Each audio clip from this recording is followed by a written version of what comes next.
Thank you very much. Well, good evening, everybody, and welcome to Herefordshire and Worcestershire Health and Care NHS Trust's annual AGM. My name is Mark Yates, and I'm chair of the board for the trust. And it's my pleasure to be able to try and keep some sort of order this evening and get us through over the next hour or just over an hour. Welcome to all board members and partners and indeed guests from the community that have joined us this evening. This is a great opportunity this evening to engage with partners and the public and hopefully demonstrate a little bit of who we are and what we do, and indeed hopefully explain some of the innovations and activities that not only have happened over the past 12 months, but also what's currently happening and going to improve in the future. If we go to the first slide, please. Here's what we're going to be doing this evening. A few introductory remarks from myself, and then we'll pass over to the Chief Executive, who will lead us through a summary of the year 22-23. Director of Finance will then take us through some of our financial performance, which is obviously always key within the NHS. But then equally important, if not more important, many would say, is the quality of what we do for our patients across our community. And our Director of Nursing and Quality, Natalie, will take us through that. And then to showcase one of our services, the Complex Needs Service, we'll do some of that, and then followed by an important part of this evening's proceedings, which is questions from members of the public, and hopefully we'll be able to answer. And if we can't, we'll certainly get a written response if we don't have the information to hand. So if we could go to the next slide, please. Very quickly, this is who we are. This is the board of your trust that does its best to provide and oversee the services from our trust. But there's a couple of things I'll mention on this slide in front of you. There have been natural churn of board members through the board. There are some new non-executive directors and at least one new board member, executive board member there. But we've also lost the vice chair of the trust in the last 12 months, Steve Peake, who retired from the trust at the end of July after I think it was about 9 years, most of it as vice chair of the trust. And he's hopefully having a well-deserved rest, as I would describe it, from the NHS. So, Steve, I'd like to once again say thank you for your time, certainly with myself. And I know that my predecessors on the call, and I know you were great assistance to Chris when he was in the position I'm in now. So, the main part of the meeting this evening is to try and give members of the public, partners and colleagues an overview of what we do, and for that I will start with the Chief Executive, Sarah. Thank you. Hello everyone. For anybody who doesn't know me, I'm Sarah Dugan, Chief Executive. I want to go through just some headlines around the Trust for those people that aren't as familiar with the Trust and some of our achievements over the coming year, over the last year, sorry. Jane, could I have the next slide, please? So just as a reminder about who we serve, so we serve a population of 800,000 people. Over 80% of our population identify as white British, but it does mean that we do have some communities that can be more isolated as a consequence. Some need our support to really reach out. Our population over 65s is going to increase by 44,000 by 2031. We've got a significant percentage of our population who are fuel poor, and we have a number of issues around mental health access, and particularly areas like dementia diagnosis is low in both counties and is a priority for us as a trust. We deliver a wide range of community and mental health services across both counties, Herefordshire and Worcestershire. Just to clarify, we provide mental health and learning disability services across Herefordshire and Worcestershire, and we also provide community services across Worcestershire. We employ 4,500 staff, and we operate from over 100 sites. Thank you, Jane. If I could have the next one. Just to give you a flavour of the level of activity we undertake each year. So we have over 1 million patient contacts across our services during the year. We had 2,800 patients admitted to our community hospitals, 204,000 contacts across mental health, 464,000, just above, contacts across our community nursing and therapy services, 40,000 attendances at minor injury units, and we had 27,500 calls to our mental health helpline, which is a 24/7 offer to the population. Hopefully that gives you a bit of a flavour of the sorts of volumes of contacts that we have with patients all the time. And the nature of our trusts means that we might meet some patients for a very short period of time, maybe for one episode of care, for example, in our minor injury units, or we might have patients on our books who we support who have been in contact with the trust for many years and have significant amount of contact with our staff. But hopefully that gives you a flavour. Thank you, Jane. Next slide. Our services are organised into service delivery units. We've got 5 service delivery units. Our children, young people, families and specialist primary care, SDU. Specialist primary care includes specialist sexual health services and community dentistry. Then we have county-wide community services, which include our community hospitals, integrated community services, which include all of our neighbourhood teams, and our staff based out visiting patients in their own homes. We then have primary care and community mental health services and our specialist mental health and learning disability services. So those 5 SDUs deliver all of our frontline services, and they're supported by a range of corporate directorates, as you would all be familiar with, who support the business of our clinical teams. Thank you, Jane. Over the year 2022-23, you'll all be aware that we were coming through and out of the pandemic and starting to move very much more heavily into recovering from the pandemic and trying to recover waiting lists in the context of demand increasing in quite a lot of our services. A lot of you on the call will be familiar with an issue we had during the last year where we had an outage of Care Notes, our electronic patient record. This followed a national cyber attack, and we were actually without the electronic record system from early August 2022 through till February 2023. And indeed, we're still feeling the impact in terms of making sure all of our performance data is catching up with all of the contacts that happened during that time, which are being merged with all of the new activity. And during that time, we know that all of our staff and patients experienced the cost of living crisis, which really impacted on everyone's needs and the support they might require. Thank you, Jane.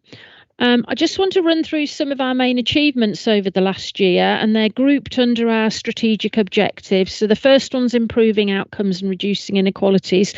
And I want to draw attention to our learning disability services, who do a huge amount.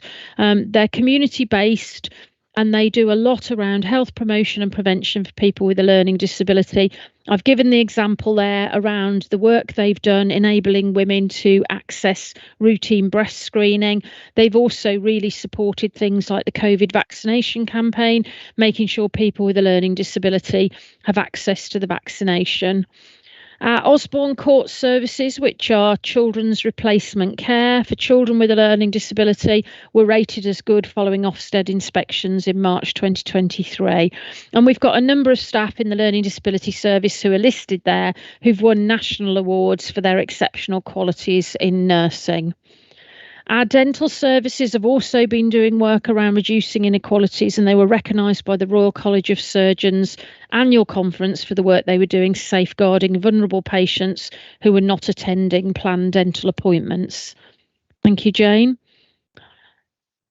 In addition, our wellbeing and emotional support teams have really become established during 2022-23. These teams offer support to children and young people 5 to 18 and offer support and advice to schools. The whole concept of this team is about wellbeing and emotional support, and it's around early intervention. This service has started as a pilot nationally and is being rolled out in waves across the country. We've now got 95 schools across Herefordshire and Worcestershire who have access to the West support teams, and that will increase over the coming year as we roll out in the next wave, which is really positive. We also, with the support of charitable funds, developed a dementia therapy garden at Newhaven. For those of you that have seen it, called Meadow Green. It's a bespoke design garden for patients with dementia who are inpatients. And it involves replicating village shops, hairdressers, pubs, a whole range of multisensory spaces to enable patients to engage in meaningful activity and to support their memories. A really positive project for those of you that haven't seen it. Thank you, Jane. Our second priority is about being ambitious and constantly innovating. Our sexual health outreach team have launched a new service called Shoutreach, which gives us a WhatsApp text service to provide sexual health support to the most vulnerable young people across Worcestershire who may not currently engage with mainstream meds. We've also started the rollout of our electronic prescribing and medicines administration system. It's been piloted at Pouch, and then during the coming year, 23-24, it's rolling out across the service. I have to say, as an innovation, this has been absolutely amazing. The feedback from staff is stunning, and the clinical time it's released is incredible. To release staff back onto the wards with more clinical capacity, it's really, really made a difference. And a major breakthrough in terms of new services was our urgent community response service. So this team work as part of our neighbourhood teams, but they pick up patients who potentially might be heading towards hospital, and they look to avoid admission and support people at home. Since they started, they're now responding to 40 patients a day who have avoided admissions where that's inappropriate and have alternatives provided. They take admissions and referrals from our community teams, from primary care, from the ambulance service, from the acute trust, and they take now, as I say, over 1,200 referrals a month, 90% of which are responded to within 2 hours. Thank you. Next one. Under our priority about being efficient and effective, I just want to report particularly about the Eliminating Dormitories project. So we were very lucky to bid for and be successful in getting £26 million from a national scheme to rebuild inpatient mental health estate. The purpose of this scheme was to improve safety, privacy and dignity and ensure that patients had ensuite bathrooms and did not have shared bathroom facilities. The wards at Elgar are now finished, and the Stonebow work in Hereford is well underway and due to finish next year. The environments it's creating are really amazing, and it's really positive to see patients in a much, much better environment. Feedback from patients is incredibly good as we speak for the wards that are open. So really good move forward to improve the environment for our patients. And in March of 2022, we launched our new green plan with the aim to be net zero by 2040. And you can see on the slide a number of initiatives we've been doing around electrical supplies, vehicle charging points, our net zero elements in contracting, and a change to the amount of waste that goes to landfill, and some salary sacrifice schemes for staff. So a real commitment from the Trust to the green strategy. Thank you. Our next priority is around working in partnership to support and develop healthy, more inclusive communities. We're very proud to be part of the Herefordshire and Worcestershire Integrated Care System, and myself and Mark sit on the Integrated Care Board, working with a whole range of statutory and non-statutory partners to improve outcomes for local people. It's fantastic to see a number of those partners in the gallery today. I know that Jane's here from Wye Valley, and Alicia and Elizabeth Davis Ward from the university. Great to see you all, and we're really keen and proud to be part of the local partnership. We've also been leading as a trust the work on the Mental Health Collaborative in close conjunction with ICB colleagues. And this is about bringing all partners together to focus on mental health wellbeing together and to achieve more collectively in an integrated way. And our Starting Well partnership, we have family hubs at the centre of our communities in Worcestershire, which act as a venue for a lot of family events organised by the partnership. And some of you will know that the partnership includes some of the core services around health visiting, school health nursing, and also includes early help. And we provide the partnership in conjunction with voluntary sector partners who we're really beneficial that we can work together on this issue. So the Starting Well partnership we're very proud of, and is really successful. Thank you, Jane. You'll probably be familiar, most of you, with our Now We're Talking partnership. This has been in place for many years, and it's a partnership that started off focusing on the mental health and well-being of men in particular.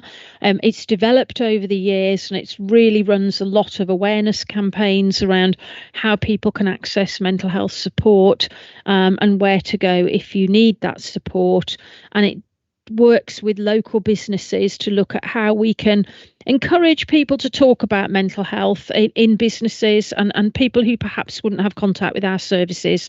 The team have also done an initiative with the local band of young people called Split Second, and produce a song and video encouraging young people to reach out for support if they have mental health and wellbeing needs. And as you can see, we've done a partnership with the football associations called Kick Off a Combo, can never quite say that clearly, podcast talking about all things mental health. And we always have a team of runners in the Worcestershire City half marathon, which actually happened for this year last weekend, and we had another team of runners at that event. And our engagement networks, both our patient participation panels, our inequalities panel, and particularly our youth board, who celebrate their 10-year anniversary this year. That time has flown.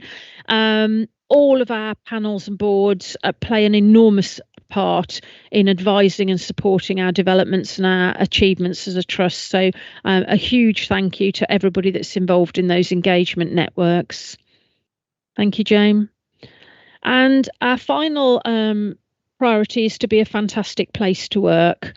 We were delighted to be awarded Apprenticeship Employer of the Year last year in the Worcestershire Apprenticeship Awards. We've launched a new forum, Staff Voice Advocates, which encourages the voice of staff to come through even clearer and help influence the changes we make.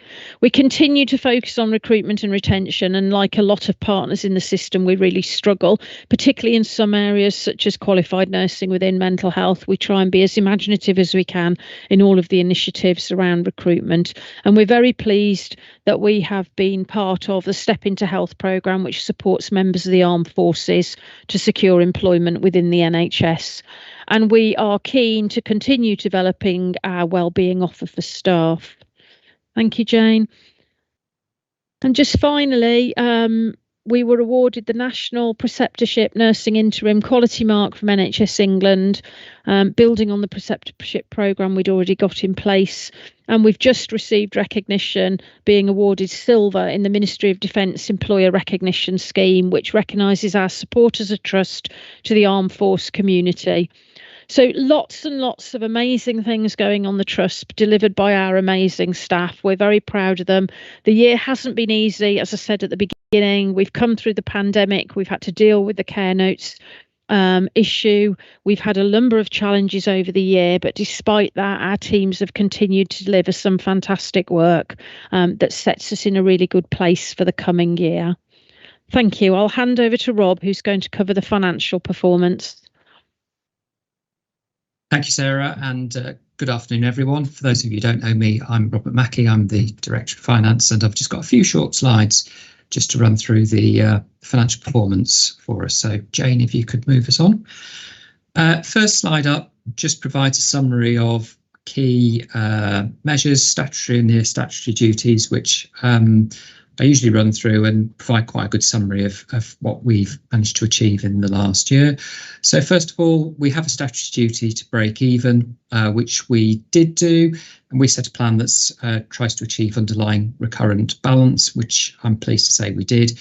We actually did slightly better than break even. We delivered an additional non-recurrent surplus to support the overall system position, because I think, as most people know, the Herefordshire and Worcestershire system is quite financially challenged, and partners agreed a plan to try and address that. We then have a couple of slightly more technical ones on the list. The first one's around capital resource limits. So each year we are allocated a set amount of funding to deliver our capital programme, and we're not permitted to overspend that. I'm pleased to say we spent all of our 20.4 million, and I've got a slide later that just draws out some of the key developments we did in that. The next one is another technical one. It's around actually you're not allowed to spend more cash than has been allocated within your plan, and I'm pleased to say we did that. Actually, we undershot that, which is allowable. The next one, another technical one, capital core cost absorption, just reflects the fact that on all of the assets that have been invested in by taxpayers, we have to pay a return to the Treasury on that. It's 3.5% on all relevant assets, and we did that as well. The next one is something I've mentioned every year I'm particularly proud about, and this is for 11 years now. We have always achieved on a monthly basis our Better Payment Practice Code compliance. We had an overall rate of 98% for last year, where the target is 95%. I think that's a really good measure of us playing our part within the local community, making sure people get their invoices paid on time. And then we delivered 6.6 million of recurrent efficiencies within that plan. Thanks, Jane. Let's move on. So a few facts and figures for those of you who like them. These are the numbers. Overall income, 272.5 million. That actually includes a technical adjustment for a pensions adjustment that gets made at the year end, but quite a substantial turnover. What you'll see there is the vast majority of that relates to direct patient related care. These are categories we have to use within the national accounts. So this is something that all NHS trusts will do.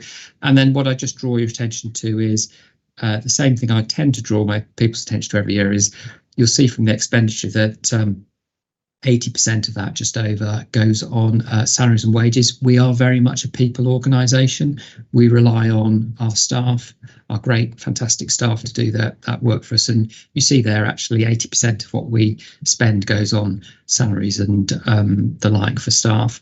I mentioned the capital cost absorption rule on the first slide. That's actually down as the PDC, public dividend capital. That's the amount we pay. So that was 3.5 million. Jane, let's move on. Okay, capital. I said I'd just draw out a few points around capital, and Sarah has actually touched on some of this already. So we had a very large programme actually last year, 20.4 million.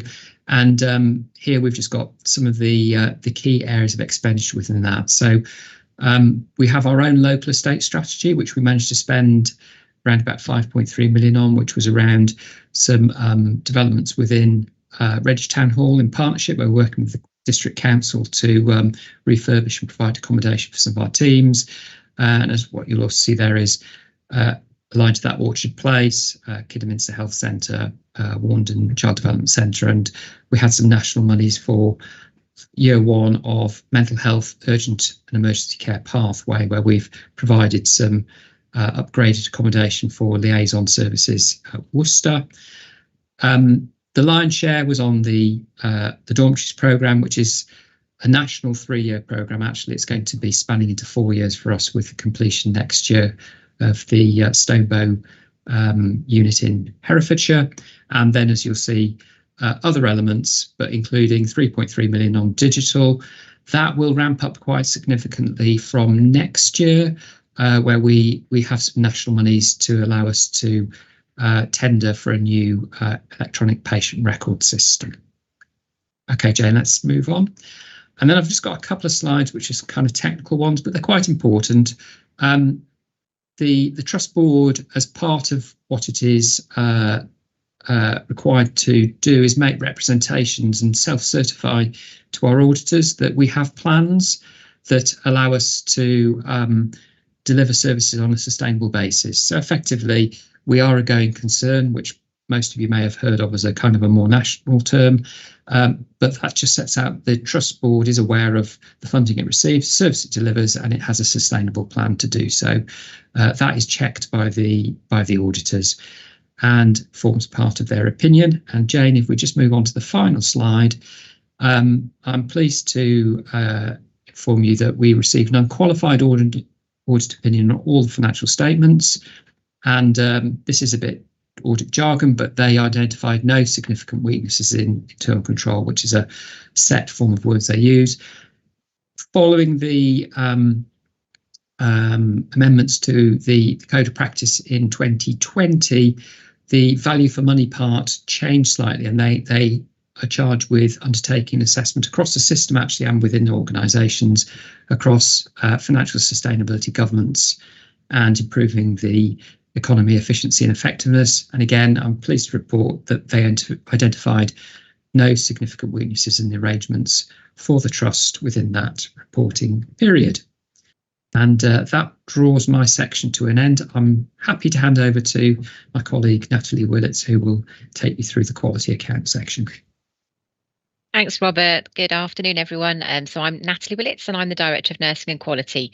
I'm just going to guide us through our last year's quality account and then bring us onto this year's priorities.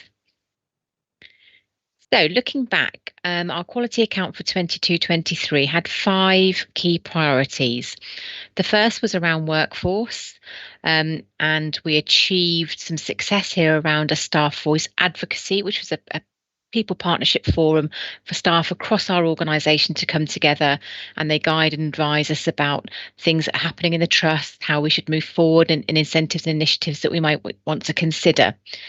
We've also developed some career conversations for staff, as well as reviewing our annual appraisal paperwork, so it was a more meaningful way of engaging with staff and supporting them in their work. The second priority was end-of-life care. A national audit had shown that we were providing a good level of care, but there were some specific focus improvements we could make on involving patients and carers, particularly around decision-making and care planning, excuse me, and I'm going to come back to that shortly. The third was around identifying and addressing health inequalities in mental health services. And we chose to focus specifically on our local farming and agricultural community for this, it being really relevant for our population. We're using quality improvement to really understand and address the inequalities faced by that population, and then how we can change and amend how we operate as a trust to meet those needs. The fourth was harm reviews. So we know that we still have extended waiting lists in a number of our services. So how do we ensure that those people on those waiting lists are not coming to any harm? We've initiated a number of triage programs to make sure those with the highest clinical needs are seen at the earliest convenience, and also a number of ways we engage with people on our waiting lists, offering alternatives, offering support and advice and information whilst they wait. And then finally was the shared care decision making and consent. And I'm going to come back to that because we pulled that forward to a quality account priority for this year. So this year we have 3 quality account priorities that look and sound a little bit different because they were very much shaped by our patient safety partners, which was a new role we introduced last year. The first we pulled from last year's priorities was around shared care decision making, and we believe this is fundamentally really important for us. This is when clinicians come together with their expertise, with the patient or service user and their expertise, and we share information, and a joint plan of care and treatment is developed and decided together. That's really essential for making sure that patients' voices are heard and their focus is around their recovery. The second for this year is looking at our therapeutic environments. So Robert's kindly guided us through a number of our estates and facility strategies that we're involved in, but how do we make sure our environments are as productive as possible for our staff, our patients and our service users? And finally is trauma-informed care. So this is the way we approach the care that we deliver in a compassionate and kind way, so that we don't re-traumatise people who've experienced trauma, but also when we understand the history that people will be attending with us from, we can also start to address some of their inequalities. So looking at these in a little bit more detail before I hand you on. Shared care decision making, some of the ways that we're going to achieve that is that we're working through our clinical strategy and our people strategy. We're formulating a new way we're approaching risk assessments and risk management. We're really focusing on how we learn from patient safety incidents and improving how we co-produce and co-develop care together. Thanks, Laura. Thank you. Therapeutic environments. So how do we optimize the estates and facilities that we have to be the most therapeutic possible? We've got a very diverse range of environments that we work from. So you've heard about things like eliminating our dormitories, but then how do we also understand the impact of our carbon footprint, and how do we ensure that we look after our staff wellbeing in the environments they work in as well? And really focusing on looking at peer reviews, assessing each other's environments, and patient and carer feedback. And finally, it was around the trauma-informed care. We've signed up to be a trauma-informed care environment, and now this really underpins all of how we work and how we approach reducing the health inequalities that we know come from particularly adverse childhood experiences and trauma. And that leads me beautifully on. I'm going to hand you over to Matthew Hall, who's going to present our service that's presenting this evening. Thank you very much, Natalie. I'm Matthew Hall. I'm Chief Operating Officer. I'm responsible for delivery of our services across 2 counties. Over the past 5 years, we've been blessed with a national growth in NHS mental health funding, which has been great. And part of the funding through the Mental Health Investment Standard has been targeted specifically towards a group of people who've experienced severe mental health problems, but historically have had very little useful offered to them. And we're pleased and proud to say that we now have a dedicated and effective complex emotional needs service in both counties, which Karen, Matt and Zoe are now going to tell you more about. Thanks, Matthew. And so, hi everyone, good evening. My name is Matt Stainsby. I'm a consultant clinical psychologist in the Herefordshire Complex Emotional Needs Service, and joined this evening by Karen Ingram, who's the clinical lead for our Worcestershire service, and Zoe Groves, who is a peer support worker in our Herefordshire service as well. And it's a great honour, actually, and a privilege to be invited to come and showcase our service, because this is something that is a really important clinical area. And as Matthew said, is something that it previously has not really had the attention it deserves.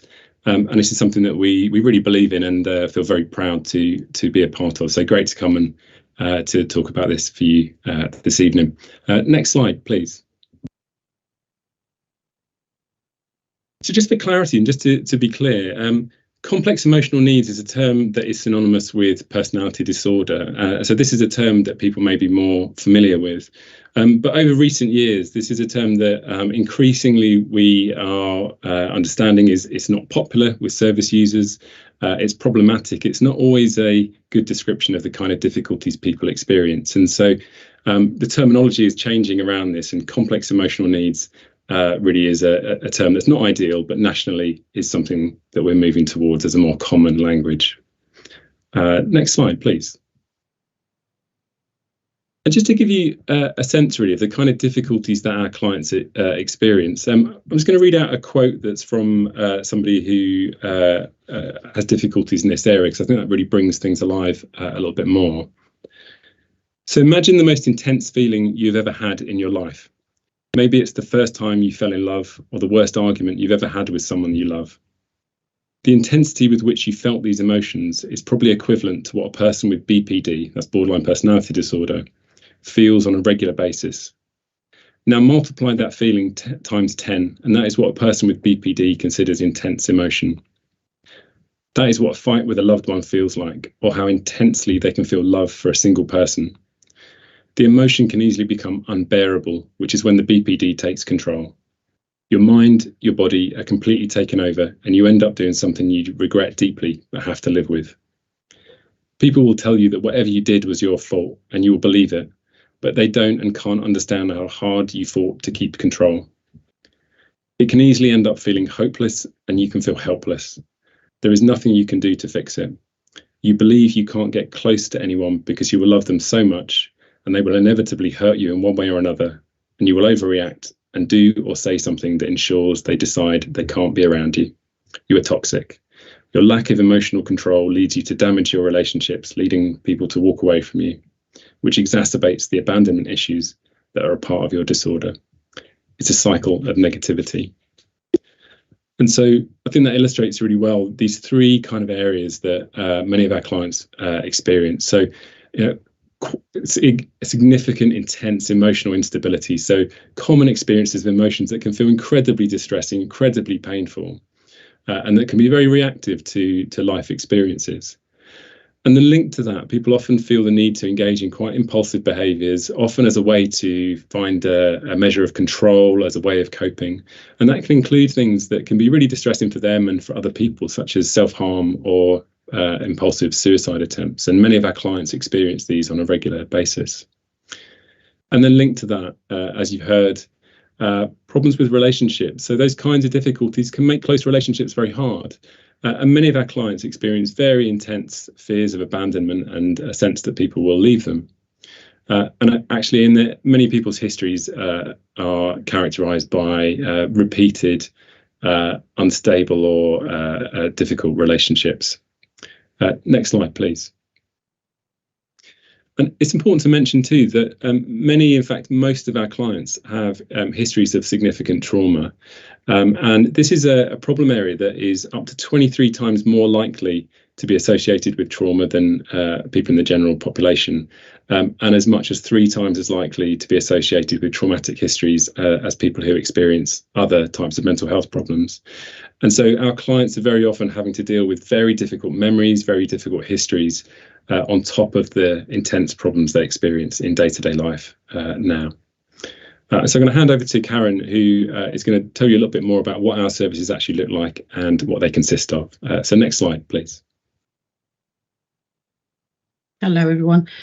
So yes, I'm just going to give a little bit of background to how the services developed. So I think historically there's always been quite a bit of debate within mental health services as to whether or not personality disorder should be treated within mental health services.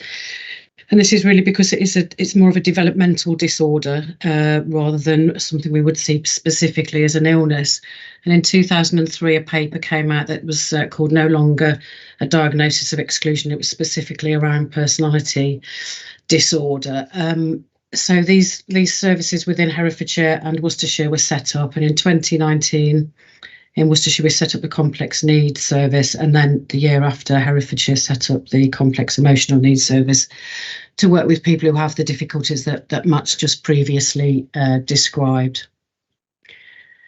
So what we try and deliver are structured 2 main treatments, which are structured clinical management and dialectical behaviour therapy, which are all a bit of a mouthful really, but they particularly focus on the 3 strands of difficulties that Matt's just spoken around. And the services that Matt and I lead on do typically work with the people at the most severe end of the spectrum, but also what we try and do is to offer support to other areas of the mental health services, so that there's a bit of a pathway that runs through, so that people at various levels of difficulty can access treatments and groups, etc.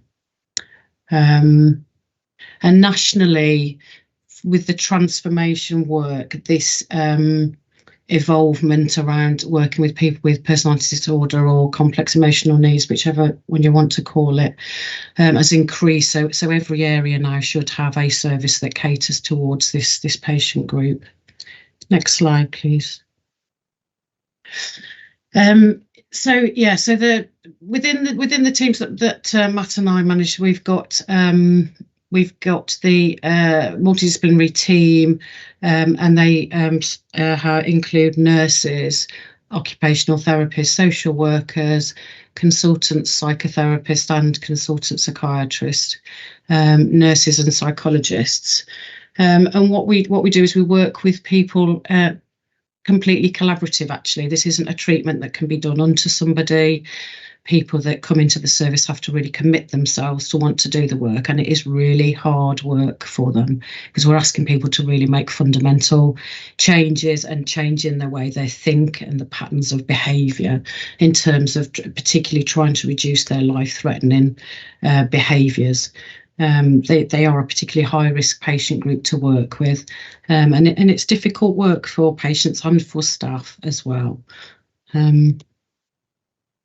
So what we do within those structures, whether you receive DBT or SCM, and I see there was mentalisation-based therapy, which is a similar structure, although it just slightly different to the other two, and structured clinical management kind of combines the two, so you get the best of both worlds in a way. And all these services are constantly sort of under development, and we're trying to improve them, etc. But what all of them offer are one-to-one weekly sessions with a specific dedicated worker, and a group teaching skills session, although in MBT it would be more like a therapy group. And a peer support offer, which is slightly different across Worcestershire and Herefordshire, and Zoe is going to go on and talk about that quite a bit more. And the bit I was talking about, supporting staff to work with this patient group, and particularly within SENS and CNS, we do have weekly supervision, group team supervision for our staff. Obviously, everybody has clinical supervision also. And to other teams, we also offer a variety of clinical supervision spaces, reflective practice, consultation slots, and various bespoke training wherever that is needed, and any advice and help and support that we can do. And I think that's probably about it really from me. So I'll hand back over to you, Matt.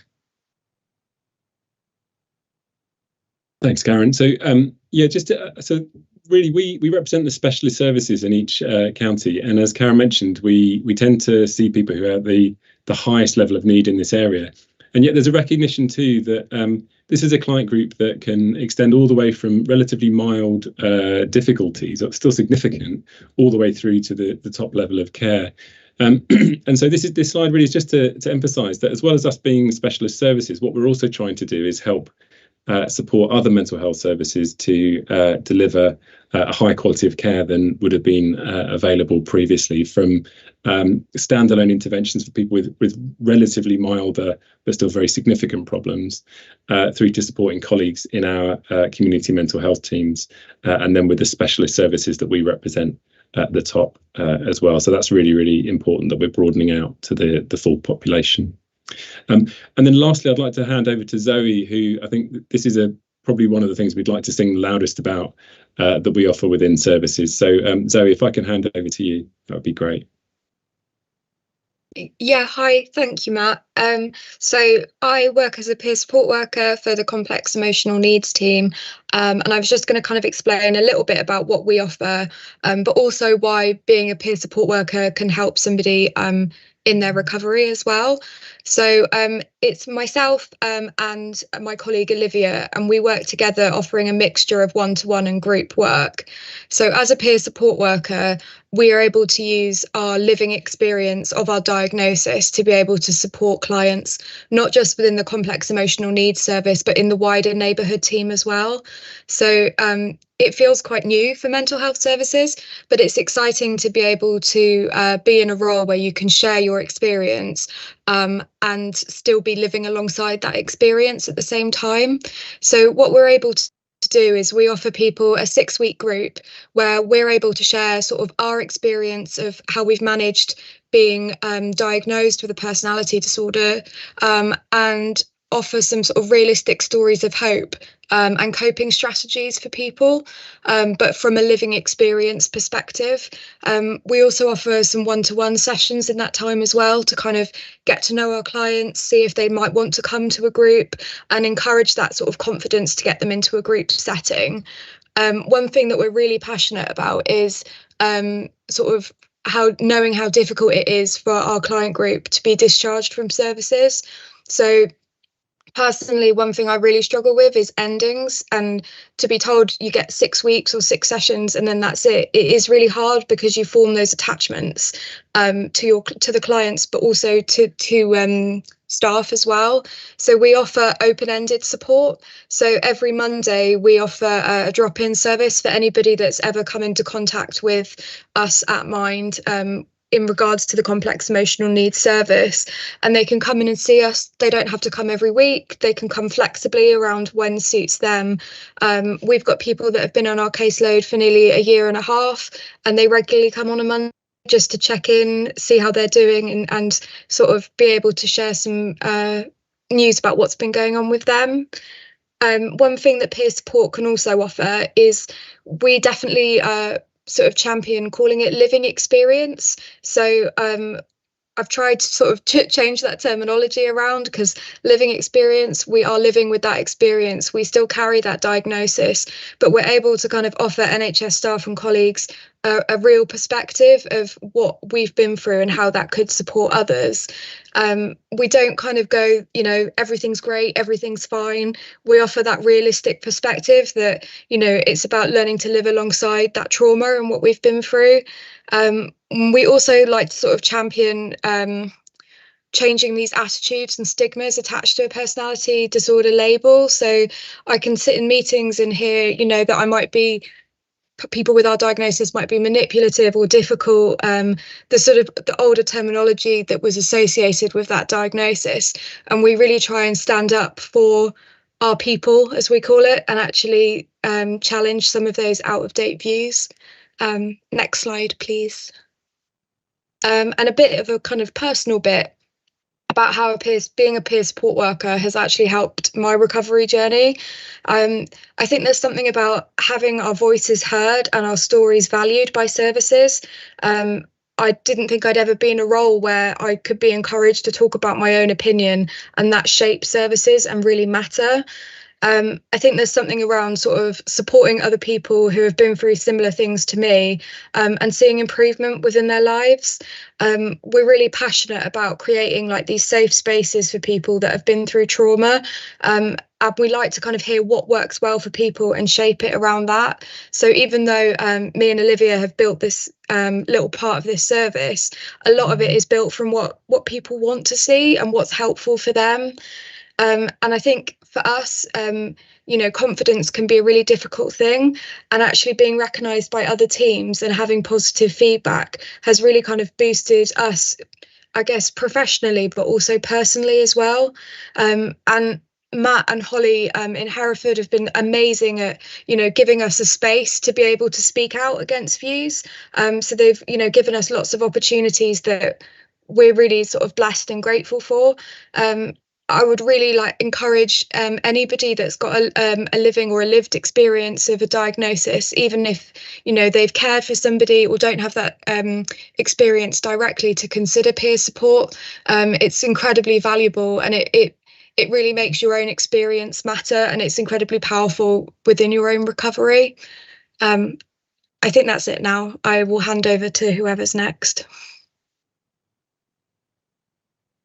Thanks, Zoe. There's just a final testimony there that you can read really about someone who's been through the complex needs service and their experience of it. But just again, for giving us the chance to really to showcase our services, we feel really proud of the difference that it's made. And in particular, I cannot speak highly enough of peer support. And I hope our experience and the template of that provides an example that can be done in other services. It really makes a massive difference. So yeah, thank you all. Next slide, please, Jane. Thank you ever so much, Karen, Matt, Zoe. I think the complex emotional needs service that we provide across the two counties is a great example. I mean, a fantastic service, but probably very much hidden from the majority of society, because unless you need such services, you're generally not aware that these things are there. And this is just one of our services, and there are many, many more that are exactly the same, supplying fantastic services with really dedicated professionals, as you've just heard. But so thanks very much indeed. Okay, we now move to the part of our meeting where there are questions. So if you have any questions, please put them in the chat function, or you can raise your hand using that function on Teams. Or if you don't wish to do any of those two, but you wish to have a question, then please just sing out, say who you are, and we'll I'm sure we'll find you in some way. So perhaps if we take that slide down now, please, and we return to the full screen. Do we have anybody that has any questions that they wish to raise at all? Or are you going to let us off lightly? There's nothing there at this moment in time. I don't like to think we get let off that lightly, to be honest. Well, hopefully you've all seen just a small insight into what's been happening in the year 22-23, and indeed what is happening currently within our current year. You've seen some of our performance, and I think, as Sarah articulated, our Chief Executive, it's been a year characterised, I think, by the loss of our electronic patient system for a while, unfortunately industrial action on some periods, which unfortunately, as we know today, is carrying on, the continuing COVID recovery, and unfortunately an ever increasing demand for the services we provide. But it's also characterised by a lot of innovation and progress, and some of that has been shown to you this evening. But I think one of the main things the last 12 months, and indeed today and the next 12 months, will be characterised by is our fantastic staff across our 2 counties that we serve. There are over 4,500 staff, as Sarah said, working from over 100 separate locations. So a number of those locations are big locations with lots of staff, but there are many other locations where there's a very small amount of staff delivering services in quite remote areas. But all of them are delivering well over what you can reasonably expect on occasionally from staff, because of the commitment and sheer motivation to try and do our best for the patients that we serve. So from myself, I believe I speak on behalf of all of board, a huge thank you to the staff of the trust for keeping going under what I think everybody accepts in the NHS is some of the most difficult circumstances that we've encountered. And I know we probably say that every year, but it is getting more difficult every year. That's why it's true every single year that we say it. So finally, can I thank you all for your attendance this evening? And if there's anything that comes out of this evening that even later on, or tomorrow, or next week, or even in a month's time, that you think, oh, I wonder if, or you have a question, then please make contact with us. There are a number of avenues you can do that through our website, or indeed through routine numbers or our patient liaison groups, and we will do our best to get an answer to you for any query you may have. So all that it leaves me to do now is to thank you all for attending, wish you well, and I hope you have a peaceful rest of your evening. Thank you ever so much indeed.